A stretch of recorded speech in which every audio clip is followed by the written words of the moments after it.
As a musician and a writer, Mm-hmm. to you, is there a difference between songwriting and just writing in general, like prose? Yeah, the biggest difference, it sort of takes two different muscles. Okay. And so, with let's say, if I wrote some prose, and the prose was basically, I climbed up this mountain to find some sort of river.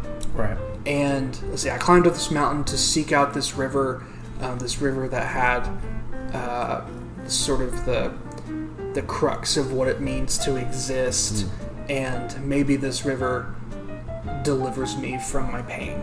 So that's sort of a lot of details, but you kind of have like 4 or 5 big themes in that, and like as a song, you'd have to say like, well, I climbed up a mountain just to seek that old fountain. And this river filled my life, and it took away my strife. Something like that. Right. So, like, I have communicated the very exact idea, Right. but I've had to condense it in a way that is communicated easily and sung too. It has to be melodic. So,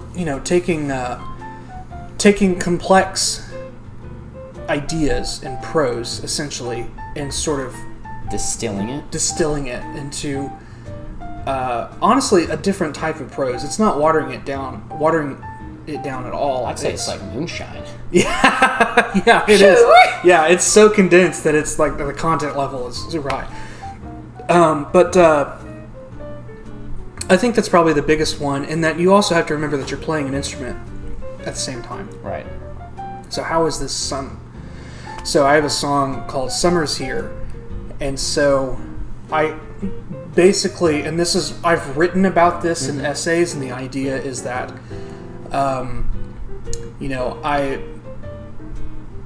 I struggle to sort of take what I believe and what I know and to combine those things and to trust in the Lord. And so I try to spend as much time in the Bible to sort of understand God's will for me. Right. And I have a verse in this song that says, I've renounced all the things that were keeping me sane. Now there's nothing on my plate but a side of King James. I have to spread the trust from my heart to my head, but there's not enough butter and there's too much bread. Which is a... Lordo brings Quodo. It is, yeah. Frodo. Bilbo Baggins reference. But so like that, you have to sort of do it in this almost like dramatic way. Right. You got to use, like, I love words. And so, because, the idea of spreading butter over bread and having not enough butter but too much bread, so you just kind of like this clump of cold butter, like that's such a visceral, I get a visceral reaction. We've all been there too. We have all been there, and I hate cold butter. I hate it. But I think those are the biggest differences. Okay. So then, when it comes to just storytelling in general, why do you think stories are so important to us, to people? I think they're important because it's what I said this earlier in a way. I think it's what makes us human. That's why Aesop's fables are still around, and why, and that's common knowledge. Everyone can at least recite one story from the collection of Aesop's fables. Now, can you tell me who one of the greatest athletes was in Rome at that time, or that era of the world? Tuphocles. Renacles. I have no idea. Right.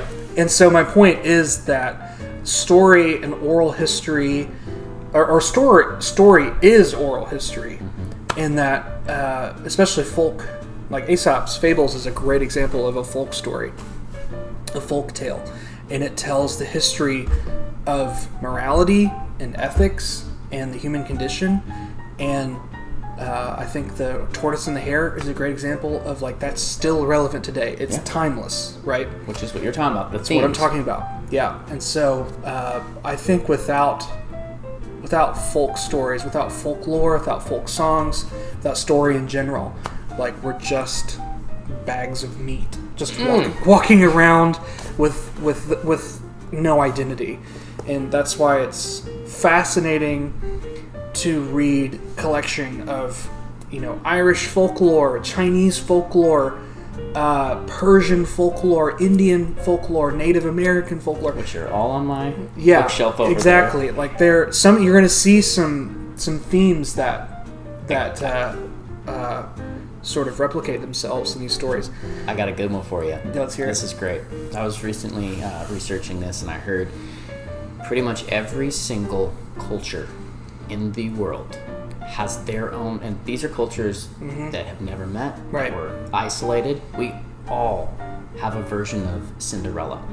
That's fascinating. It's not exactly the same, but the structure, that's fascinating, is all the same. So you've got a Chinese Cinderella, you've got a Slavic Cinderella, you've got an African Cinderella, and it just shows that, like you said, people need stories. Yeah. And we together will always kind of create something like that. Well, it kind of another story that's global at this point is a flood.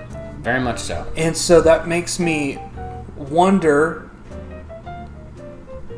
is the point of that story, is the reason why so many cultures latched onto that and told their children and their children's children about a flood that took away everybody, is the point of that to warn you of floods, or is it a practical reminder of floods, or does the story of Noah and Noah's Ark, is there more to it than just rain? Right. And that's the beauty of fairy tales and folk tales and mythology is that at their very core, they are always about morality. Yeah. The really good ones are. Right. When you take that away, it stops being good. Yeah. And it starts losing. It becomes like cotton candy. Yeah.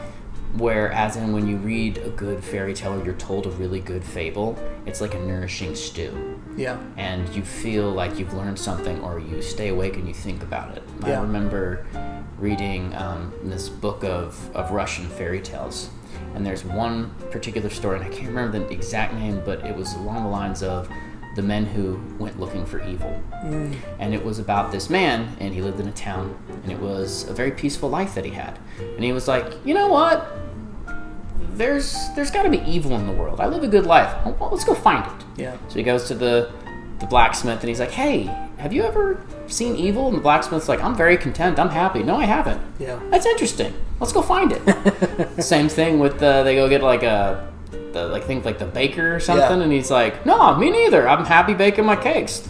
Let's go look for it. So these three guys go out looking for evil. That's really funny. You're setting that up like a comedian would set up a joke. Right. Which is also, I think jokes are sort of like folk stories. Very much so. Very in small form. Right. Yeah, because they're it's all oral, right? Right. So we have to be able to tell it. Exactly, like quick little punchlines. Yeah. And the ending of that story is they find evil. Evil eats one of them, and then they go back home and they're like, oh, wow, that wasn't great. But the moral of the story is that if you go looking for trouble, you're going to find it. Which one did evil eat? I think evil ate the baker. Like, the guy that started the problem ended up fine.